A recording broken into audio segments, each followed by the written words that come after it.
Evergreen Heart. By Oprian. Chapter 2. And so I lived. Consciousness returned to me slowly. And with it came confusion. Shouldn't I be dead? Not to look a gift horse in the mouth, but how in the world am I still here? I lay in the dark void for a time contemplating my situation before I tried to open my eyes, but they would not respond. Nor would my arms or my legs.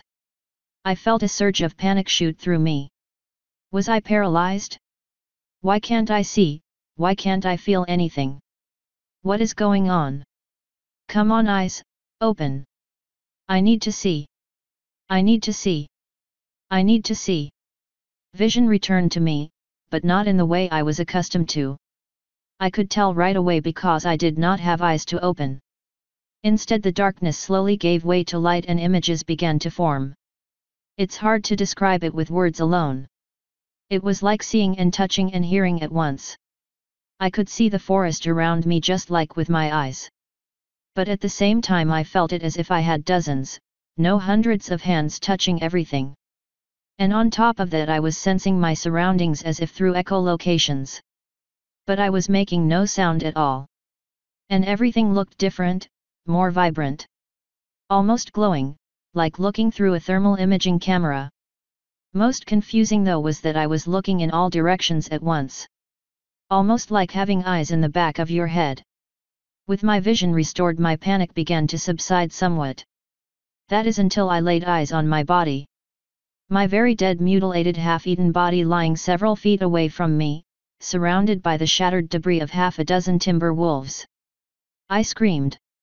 At least in my mind I did, for I was still unable to produce sound. I don't know how long I screamed like that. It could have been 5 minutes or 5 hours. I was in such distress that time lost all meaning for a while. Frankly, I'm surprised I'm still sane after all that has happened.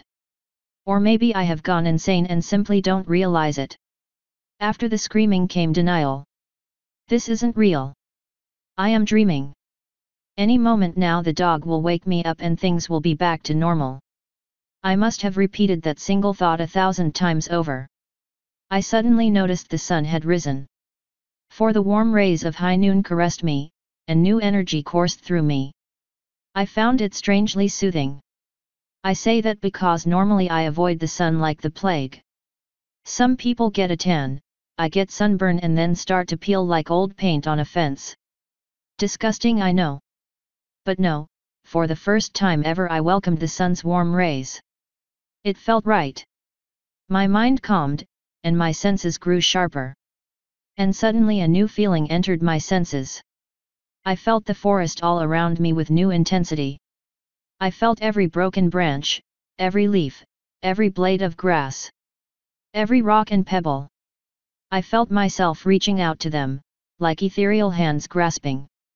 I focused on a nearby branch, I became intimately familiar with it. I felt every groove in the bark, every knob, every leaf still attached and every vein inside said leaves. And suddenly it moved. My ethereal hands grasped it and dragged it over to me. To what I have come to know as my core. I will explain about that later. I began to reach out further. Drawing in everything I could. Twigs, roots, branches, logs, leaves, moss, bark, mushrooms, even small rocks, everything. All of it came together in a writhing mass of green and brown. I felt myself sprouting roots, like tiny feelers snaking through the mass of detritus that was forming and surging around me. I experimented with it for some time, to give it shape and form and function. I focused on what I was familiar with. A hand. I weaved together branches and twigs. I bound them with moss and vine. And slowly but certainly a hand formed. As soon as it was complete it felt so right. Like it had always been there. I flexed it and wiggled its fingers as effortlessly as if it were my own flesh and blood hand. Next came the arm, then a shoulder. A broken hollow tree trunk became my new ribcage. And my core took place within. Held secure in an intricate weave of vines and branches. Piece by piece I scraped together a body. More roots and vines sprouted from my core, binding it all together. I could feel my core pulse with energy, like the beating of a heart. Lastly, I tried to shape a head and face for myself. But it came out more like a featureless mask of bark with 2 holes for eyes.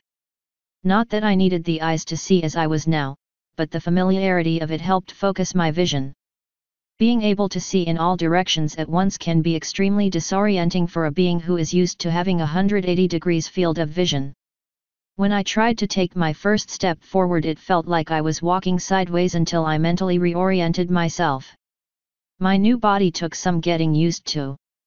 It was made of the combined mass of almost 4 timber wolves worth of stuff, so needless to say it was big.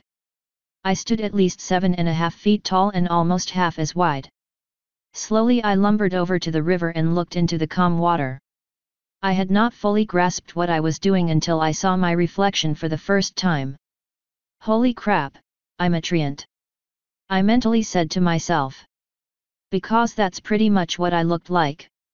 I could have said dryad instead, but dryads are all female and a lot prettier than my cobbled together look. At least if popular fantasy is to be believed. I pretty much looked like a walking tree. Or an amalgamation of several trees, and various other flora. Or perhaps I was nothing more than a human-shaped timber wolf. Whatever the case, the question that nagged at me was, how did this happen? How does one go from being timber wolf chow to being a living tree? Am I alive? Or am I a ghost and I'm haunting this pile of wood? I asked myself. I looked back to where the remains of my old body lay.